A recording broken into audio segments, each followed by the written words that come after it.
Hello बेटा। Unit number 4 work energy power का lecture number 11 हम लोग डिस्कस कर रहे हैं।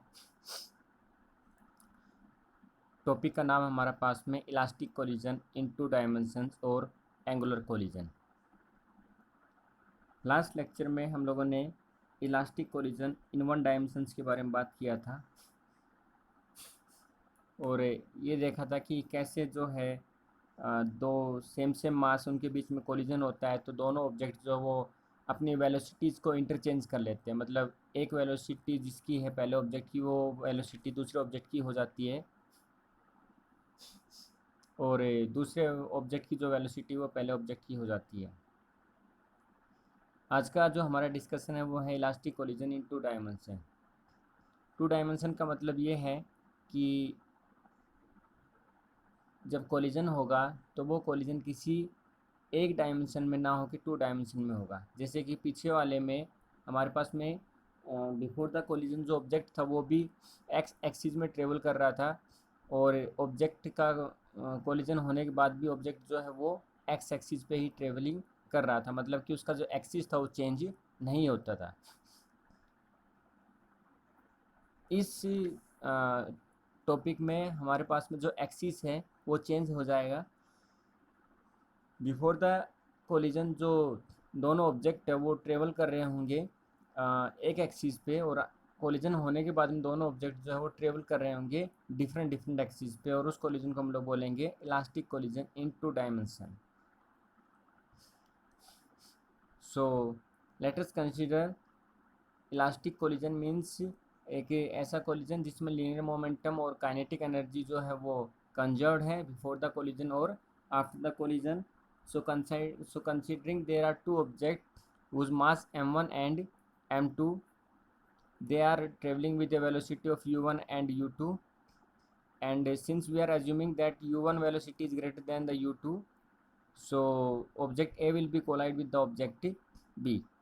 After the collision, object A will move with a velocity of v1 and object B will move with a velocity of u2।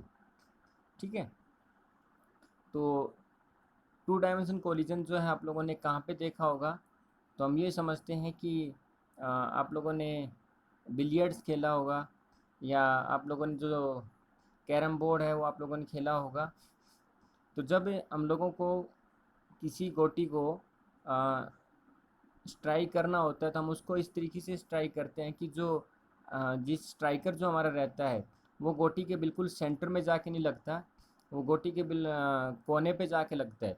मतलब गोटी के सेंटर पे ना लग कर, वो गोटी के सेंटर पे ना लग के गोटी के किनारे पे जाके लगता है, जिसकी वजह से जो हमारा स्ट्राइकर है वो किसी और डायरेक्शन में चला जाता है गोटी को स्ट्राइक करने के बाद में, और जो हमारी गोटी है वो किसी और डायरेक्शन में चली जाती है। ठीक है, तो जब इस प्रकार का कोलिजन होता है, जब कोलिजन होने के बाद में दोनों ऑब्जेक्ट अलग अलग डायरेक्शन में चले जाते हैं तो उसको बोलते हैं elastic collision in two dimensions. तो समझते हैं इसका phenomena. So let us consider a object A. इस ऑब्जेक्ट का मास है m1 और ये ऑब्जेक्ट जो है u1 नाम की वेलोसिटी के साथ में ट्रेवल कर रहा है। एक दूसरा ऑब्जेक्ट हमारे पास में ऑब्जेक्ट बी जिसका मास m2 है और ये ऑब्जेक्ट जो है u2 नाम की वेलोसिटी के साथ में ट्रेवल कर रहा है। वी आर कंसीडरिंग कि u1 की जो वेलोसिटी है वो u2 की वेलोसिटी से ज़्यादा है। तो ये हम एक सिचुएशन की बात कर रहे हैं और ये हमारे पास में सिचुएशन है बिफोर कोलिजन। तो यहाँ पे हम लोग बात कर रहे हैं बिफोर कोलिजन की, तो हम लोग ये कह सकते हैं कि अभी जो ऑब्जेक्ट बी है वो हमारे पास में एक्स एक्सिस में ट्रेवल कर रहा है और ऑब्जेक्ट ए जो है वो भी हमारे पास में एक्स एक्सिस में ट्रेवल कर रहा है। मतलब कि दोनों के दोनों का एक्सिस जो है वो हमारे पास में सेम है। मान लीजिए कुछ टाइम इंटरवल के बाद में ऑब्जेक्ट ए जो है वो हीट करेगा ऑब्जेक्ट बी को, तो हमारे पास में सिचुएशन जो कुछ इस तरीके से बन जाएगी कि ऑब्जेक्ट ए ने ऑब्जेक्ट बी को हिट किया इस प्रकार से। ठीक है, तो बच्चों हम लोग ये जानते हैं कि जो फोर्स लगता है वो हमेशा टू ऑब्जेक्ट के कांटेक्ट में पे लगता है, और कांटेक्ट पे कैसा होता है तो कॉन्टेक्ट टू ऑब्जेक्ट का सेंटर ऑफ मास पे फोर्स लगता है। फिर से, the force is always apply on the object at the centre of mass of the object. तो यदि मैं इस ऑब्जेक्ट का सेंटर ऑफ मास निकालूं, सेंटर ऑफ मास का मतलब ये है कि ऑब्जेक्ट की वो पोजीशन जहाँ पे ऑब्जेक्ट का पूरा जो सिचुएशन है वो बैलेंस हो जाती। जैसे कि यदि मैं इस पेन को यहाँ से पकड़ता हूँ तो ये पेन कैसा हो जाएगा, ऐसे नीचे झुक जाएगा। यदि मैं इस पेन को यहाँ से पकड़ता हूँ तो ये पेन ऐसे नीचे झुक जाएगा। लेकिन यदि इस पेन को मैं यहाँ से सेंटर से पकड़ता हूँ, ठीक है, तो ये पेन कैसा हो गया, बैलेंस हो गया। तो हम लोग ये कह सकते हैं कि इस पेन का जो सेंटर पॉइंट होगा वो यहाँ पे होगा और यही पॉइंट क्या कहलाएगा, इस पेन का सेंटर ऑफ मास कहलाएगा। तो समझने वाली चीज़ ये है कि कोई भी ऑब्जेक्ट के ऊपर यदि फोर्स लगता है तो फोर्स हमेशा उस ऑब्जेक्ट के सेंटर के कॉन्टेक्ट पे लगता है, बाकी कहीं पे नहीं लगता है। तो इस ऑब्जेक्ट का जो सेंटर ऑफ मास होगा वो ये होगा और इस ऑब्जेक्ट का जो सेंटर ऑफ मास होगा वो ये होगा। तो जब ए ऑब्जेक्ट, ये हमारे पास में ए ऑब्जेक्ट और ये हमारे पास में बी ऑब्जेक्ट है, जब ए ऑब्जेक्ट बी ऑब्जेक्ट पे आके टकराता है तो ये हमारा स्ट्राइकर और ये हमारी गोटी है। तो जब ये आके इसका टकराएगा तो इसका सेंटर और इसका सेंटर के ऊपर फोर्स लगेगा और फोर्स की जो डायरेक्शन होगी वो हमारे पास में इस तरीके की हो जाएगी। ठीक है, उम्मीद है समझ पा रहे हो। तो जो हमारे पास में बी ऑब्जेक्ट है वो मूव करके चला जाएगा इस डायरेक्शंस में, और बी ऑब्जेक्ट मूव करके इस डायरेक्शन में चला जाएगा। तो अभी कह सकते हैं कि बी ऑब्जेक्ट की जो वेलोसिटी है वो v2 है, मतलब बी नाम का ऑब्जेक्ट जो है इस डायरेक्शंस में v2 नाम की वेलोसिटी के साथ में जा रहा है। क्योंकि इसने इसके ऊपर एक्शन किया है, इसलिए ये जो बी नाम का ऑब्जेक्ट है ये ए नाम के ऑब्जेक्ट के ऊपर भी रिएक्शन करेगा और ए नाम का जो ऑब्जेक्ट है वो हमारे पास में कुछ ही इस तरीके का चला जाएगा जिसकी वेलोसिटी रहेगी हमारे पास में v1। ऐसा समझ सकते हैं कि हमारी गोटी जो है वो इधर चली गई और हमारा स्ट्राइकर जो है वो इधर चला गया। ठीक है, पहले दोनों के दोनों किस एक्सिस के अलोंग आ रहे थे, तो पहले दोनों के दोनों जो हमारे पास में इस एक्सिस के अलोंग ही आ रहे थे, that is called x axis. तो ये हमारे पास में जो एक्स एक्सिस है तो एक्स एक्सिस पे जो ऑब्जेक्ट बी ऑब्जेक्ट जो एक्स एक्सिस पे पहले आ रहा था, अभी बी ऑब्जेक्ट जो है वो डिफ्रैक्ट हो गया है, मतलब उसने एक्स एक्सिस को छोड़ के किसी दूसरे एक्सिस पे चला गया है। तो इसने जो अपनी ओरिजिन पोजीशन थी उस ओरिजिन पोजीशन के साथ इसने एक एंगल बनाया है, दैट इज कॉल्ड एंगल θ1। इसी प्रकार से जो v1 वेलोसिटी के साथ ऑब्जेक्ट ए जो जा रहा है इस डायरेक्शन में, इसने भी ओरिजिन एक्सिस के साथ एक एंगल बनाया है, दैट इज कॉल्ड एंगल θ2। ठीक है, अच्छा आगे देखिए, क्योंकि यहाँ पे θ1 जो एंगल बना है v2 से, मतलब ऑब्जेक्ट बी से, और θ2 जो एंगल बना है वो ऑब्जेक्ट ए से बना है। क्योंकि दोनों के दोनों ये जो ऑब्जेक्ट हैं ये अलग अलग डायरेक्शंस में जा रहे हैं, ये इंक्लाइन डायरेक्शन में जा रहे हैं, इसलिए हम एक काम करेंगे, इसके दो कंपोनेंट बना लेंगे। तो इस इंक्लाइन लाइन के मतलब कि ऑब्जेक्ट बी के दो कंपोनेंट हमारे पास में बनेंगे। तो एक कंपोनेंट बनेगा हमारे पास में वर्टिकल कंपोनेंट और दूसरा कंपोनेंट हमारे पास में बनेगा हॉरिजेंटल कंपोनेंट। तो हम लोग ये जानते हैं कि ये हमारे पास में हो जाएगा m2 v2 और ये हो जाएगा हमारे पास में m1 v1। तो जब इसके कंपोनेंट बनेंगे तो वर्टिकल कंपोनेंट जो बनता है हमारे पास में बनता है साइन थीटा, तो ये बन जाएगा m2 v2 साइन θ1।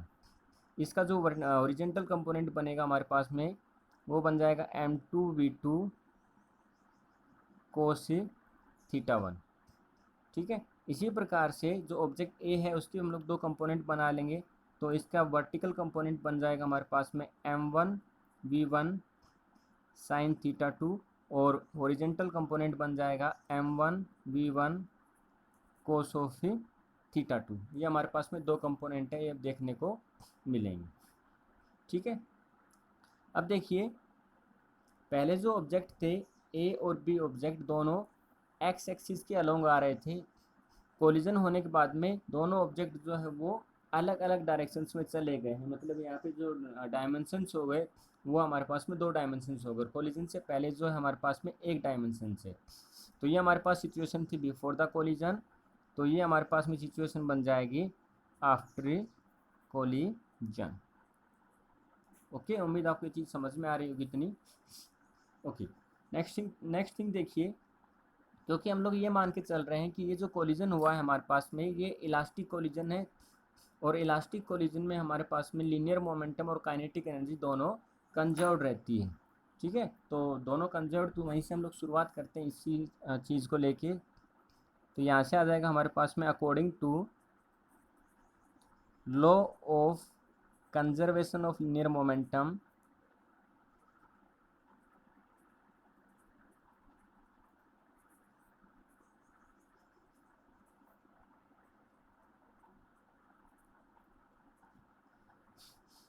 तो हम लोग ये जानते हैं कि लीनियर मोमेंटम जो होता है वो होता है हमारे पास मास इंटू में velocity.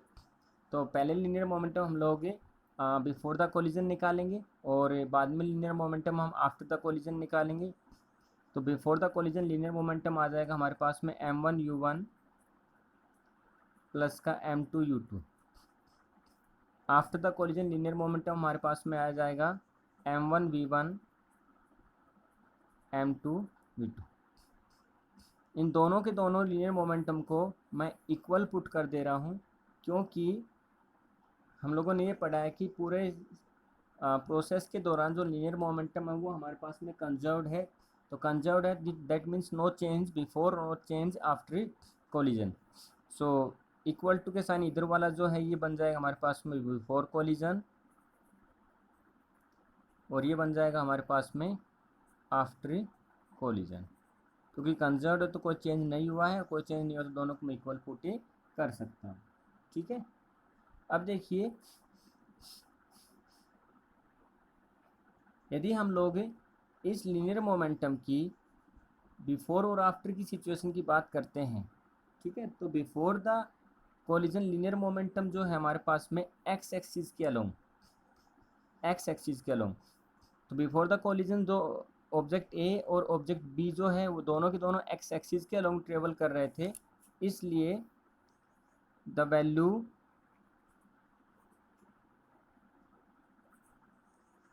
Along the x axis, तो एक्स एक्सिस के अलोंग आ जाएगी, तो m1u1 प्लस का m2u2। अब यदि हम लोग after the collision linear momentum की बात करते हैं एक्स एक्सिस के अलोंग, तो देखिए after the collision x axis हमारे पास में ये वाला है, और इस पे हम लोगों को क्या क्या देखने को मिलेगा, तो इस पर हम लोगों को हॉरिजॉन्टल कंपोनेंट देखने को मिलेंगे, और हॉरिजॉन्टल कंपोनेंट हमारे पास में m1v1 cos theta 2 m2v2 cos theta 1। तो यहाँ से आ जाएगा हमारे पास में m1v1 cos थीटा 1 प्लस का m2v2 cos थीटा 2। आप चाहो तो इसको जो है थीटा 2 मान सकते हैं, और इसको थीटा 1 मान सकते हैं, क्योंकि उससे जो हम लोगों को कन्फ्यूजन नहीं होगा। ये जो है m2v2 cos थीटा 2 आ जाएगा, और ये हमारे पास m1v1 cos थीटा 1 आ जाएगा, इजी रहेगा समझने के लिए। ठीक है, अदरवाइज दोनों के दोनों जो दो एंगल है जो कोलिजन होने के बाद में इन ऑब्जेक्ट्स ने बनाए, ऑब्जेक्ट ए और ऑब्जेक्ट बी ने बनाए। ओके, आगे देखिए, इसको हम लोग एक इक्वेशन का नाम दे देते हैं, इक्वेशन नंबर 2। अब ये हम लोगों ने देखा कि ए और बी जो है वो एक्स एक्सिस के अलोंग ट्रेवल कर रहे थे, तो एक्स एक्सिस के along before the collision situation ये है, और एक्स एक्सिस के along after the collision situation ये है। अब हम वाई एक्सिस के अलोंग निकाल लेते हैं, तो the value of linear momentum along the Y axis हम लोग कैलकुलेट करना चाहते हैं। तो बिफोर द कोलिजन जो है लीनियर मोमेंटम के वाई एक्सिस पे कोई भी कंपोनेंट नहीं है, क्योंकि ये सिर्फ एक्स एक्सिस पे है, वाई एक्सिस पे कोई कंपोनेंट नहीं है। लेकिन after the collision Y axis पे दो कंपोनेंट, एक है m2v2 साइन थीटा 1 और दूसरा है m1v1 साइन थीटा 2। ठीक है, तो ये आ जाएंगे हमारे पास में इज इक्वल टू 0, तो m2v2 साइन थीटा 1, और ये आ जाएगा हमारे पास में m1v1 साइन थीटा 2। ठीक है, तो हमारे पास में यहाँ पे ये साइन थीटा 2 बना दिया मैंने, तो इसको मैं थीटा 2 बना देता हूँ, और ये हमारे पास में साइन थीटा 1 बना दिया, तो इसको मैं थीटा 1 बना देता हूँ। तो ये हमारे पास में सोल्व करने पे ऐसा आ जाएगा। ठीक है, ओके। इसको हम लोग इक्वेशन नंबर 3 मान लेते हैं। Equation number 3। दूसरा, ये बात हो गई हमारे पास में लीनियर मोमेंटम की। दूसरा, हम लोग ये जानते हैं कि काइनेटिक एनर्जी जो है वो भी इलास्टिक कोलिजन के अंदर कंजर्व होती है। तो we can write down that point is here, since collision is elastic, therefore kinetic energy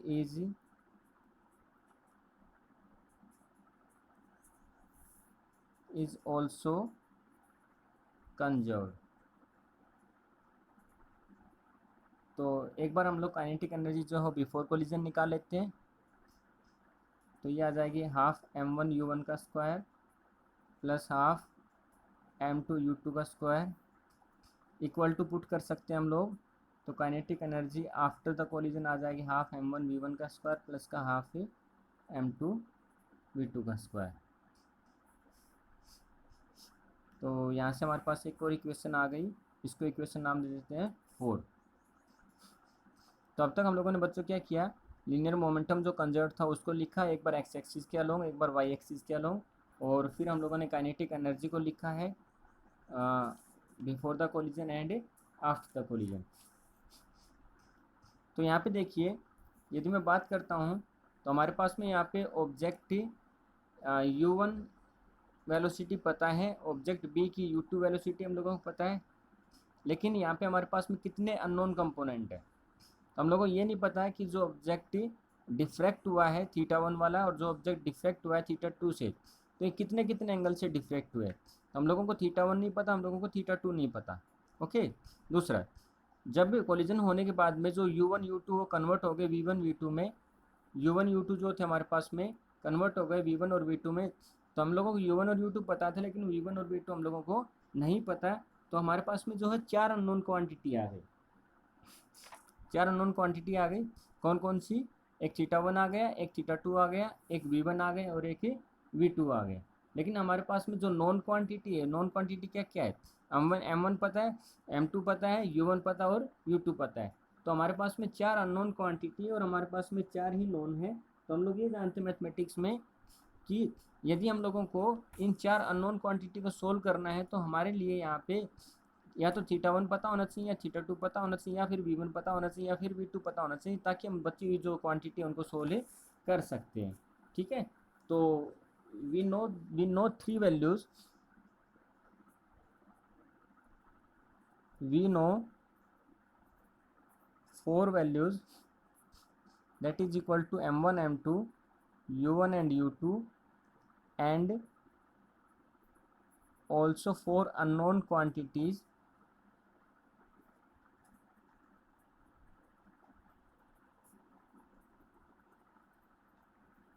that is equal to v1 v2 and theta 1 and theta 2.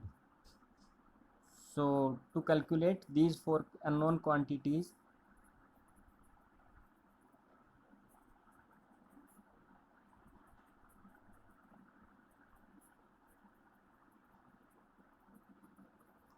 we need any one quantity, we need any one more known quantities।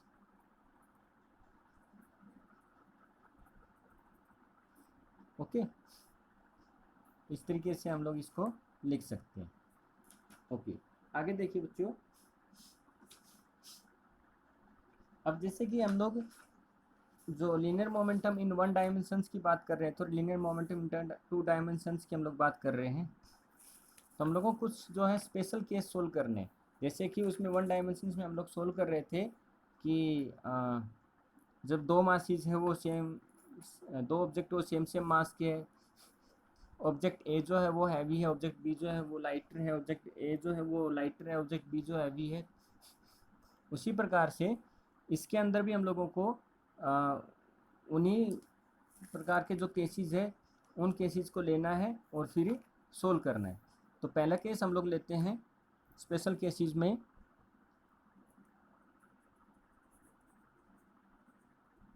Case number first देखिए, ये कह रहा है कि जो हमारे पास में दोनों ऑब्जेक्ट है, मतलब ऑब्जेक्ट ए और ऑब्जेक्ट बी, दोनों के दोनों ऑब्जेक्ट सेम मास के हैं। तो we can write down when two objects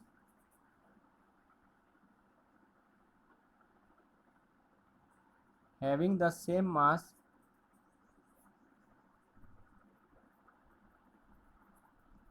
that means m1 is equal to m2 is equal to m। Okay, अब हम लोग ये जानते हैं कि जो u2 ऑब्जेक्ट है उसको हम लोग रेस्ट में मान लेते हैं, क्योंकि जैसे मैंने एग्जांपल दिया कि जब हम लोग एक स्ट्राइकर से गोटी को स्ट्राइक करते हैं तो जो हमारी गोटी रहती है वो रेस्ट में रहती है, जबकि स्ट्राइकर जो है वो मोशन में रहता है। ठीक है, उसी प्रकार बिलियर्ड्स में होता है। तो इसमें हम लोग u2 जो ऑब्जेक्ट है उसको हम लोग रेस्ट में मान लेते हैं। तो for the convenience purpose, for the convenience purpose assuming u1 को हम लोग u मान लेते हैं और u2 जो है उसको हम लोग 0 मान लेते हैं। इसके पीछे कोई लॉजिक नहीं है, सिर्फ हमारा इजी बनाने के लिए। ठीक है, तो हमने अभी कुछ इक्वेशन सोल्व की है, इक्वेशन नंबर 1 2 3 4। तो इक्वेशन 4 जो है उसको हम लोग थोड़ा सा मॉडिफाई करते हैं। तो मॉडिफाई करने के बाद में, मॉडिफाई करने का मतलब जो u1 है उसको हम लोग u पुट कर देंगे और जो u2 है उसको हम लोग 0 पुट कर देंगे। तो फ्रॉम इक्वेशन 4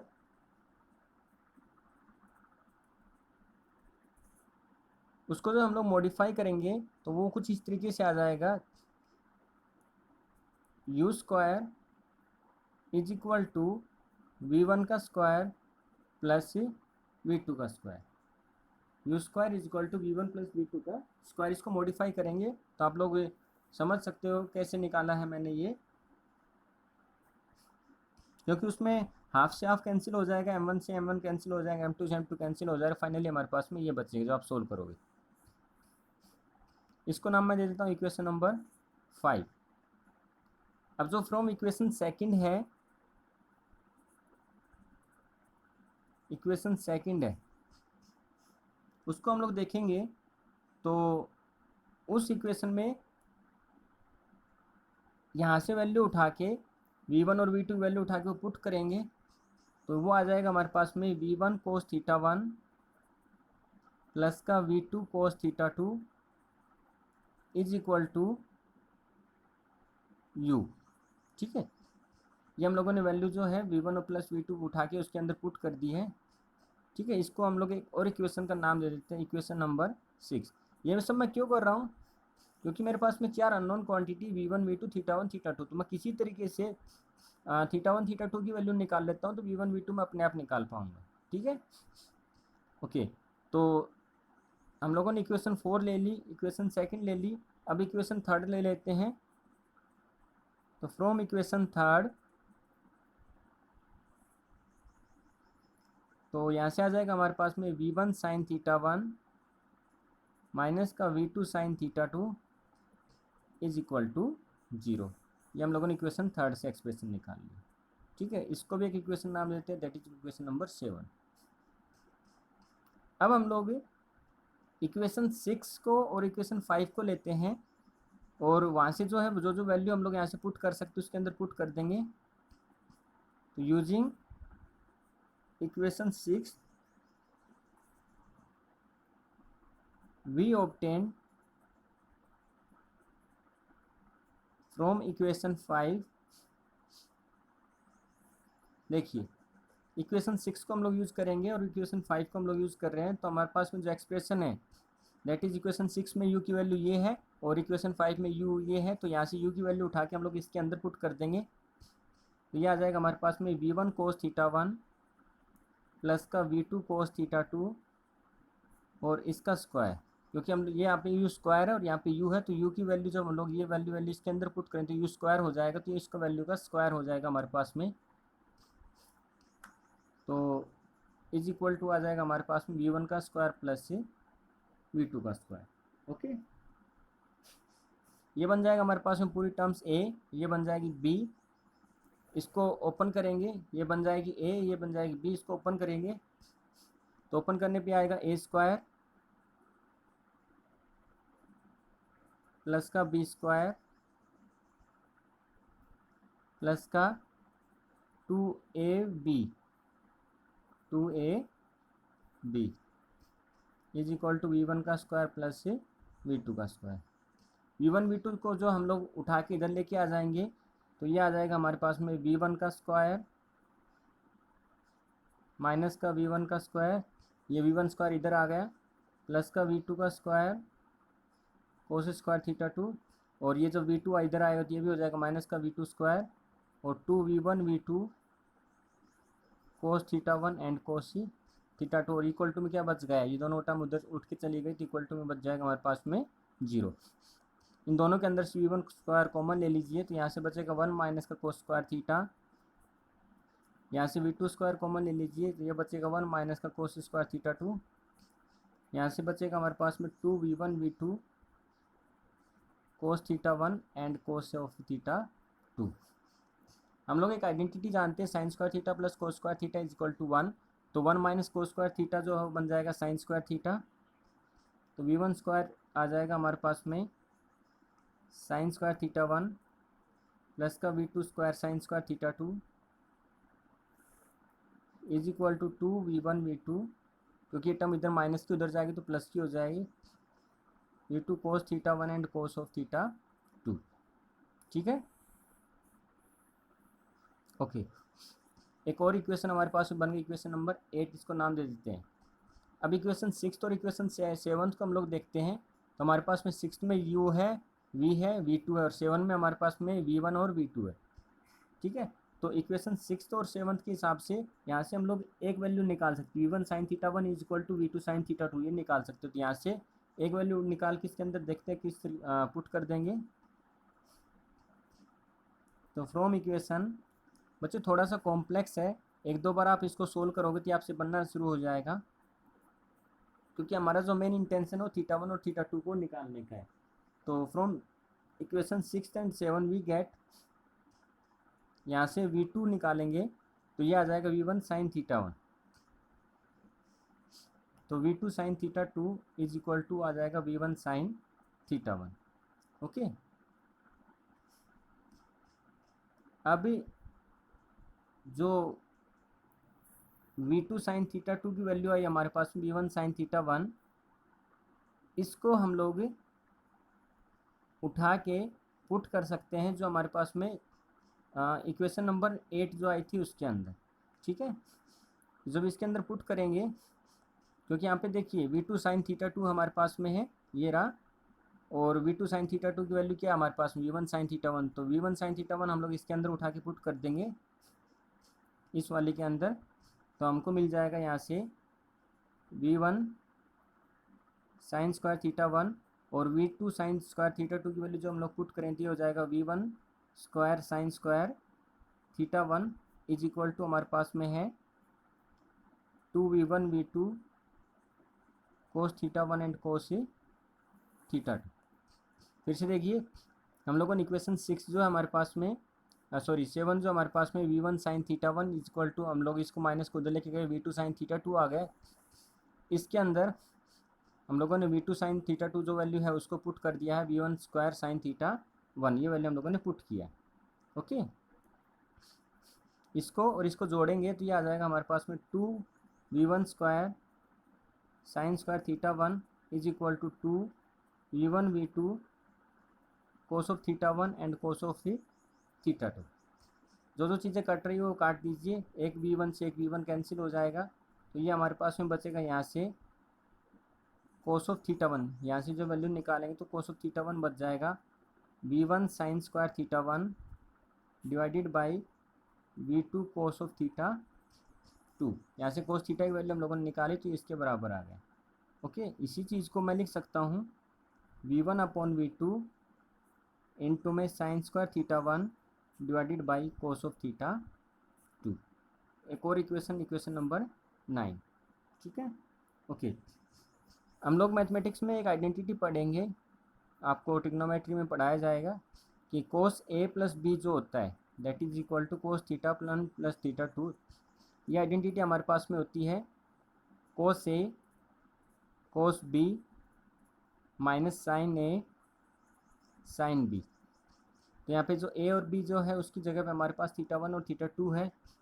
तो ये आइडेंटिटी जो हम लोग यूज़ करेंगे तो इक्वेशन 9 और इक्वेशन 7 को उठाते हैं और वहाँ से वैल्यू पुट कर देते हैं हम लोग यहाँ पे इस आइडेंटिटी के अंदर। तो from equation 9 and 7 we get equation 7 हमारी ये कहती है v1 साइन थीटा वन है उसकी जगह पुट कर सकते हैं v2 sine theta two equal to में ले जाके।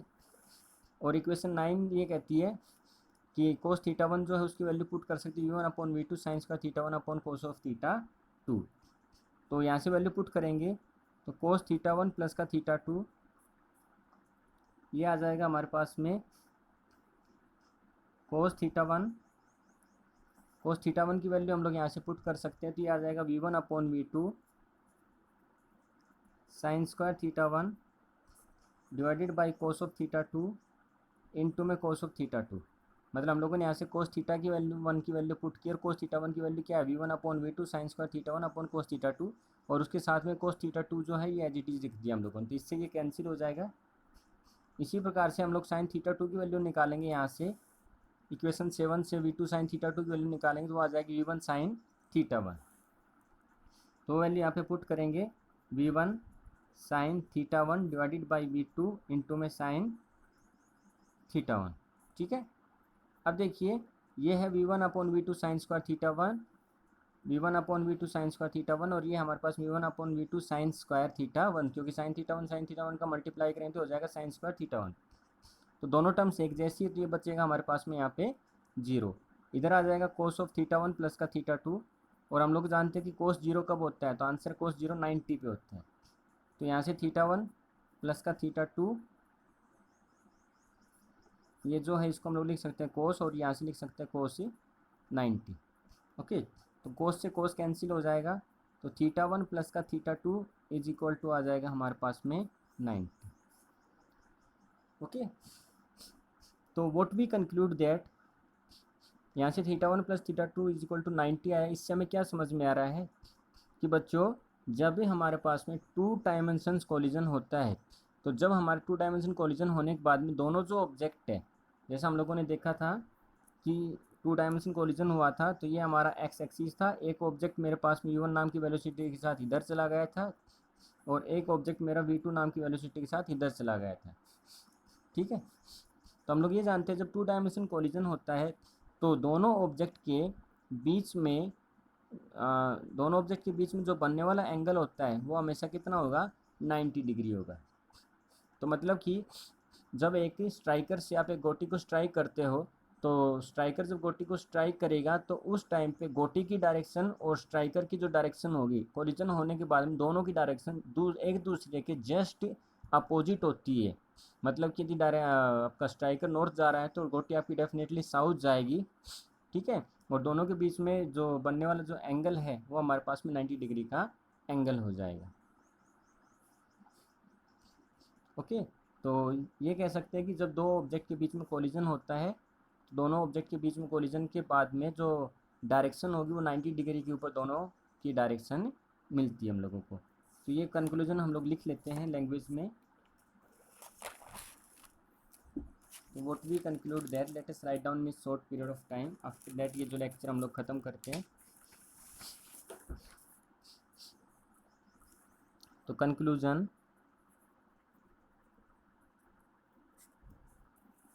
in a perfect elastic collision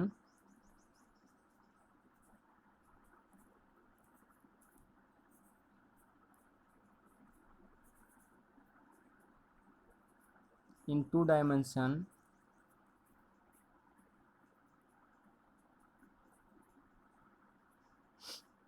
between two particle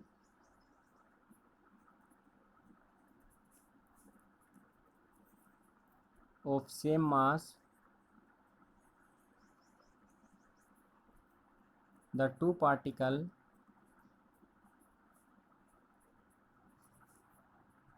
move along mutually perpendicular to each other,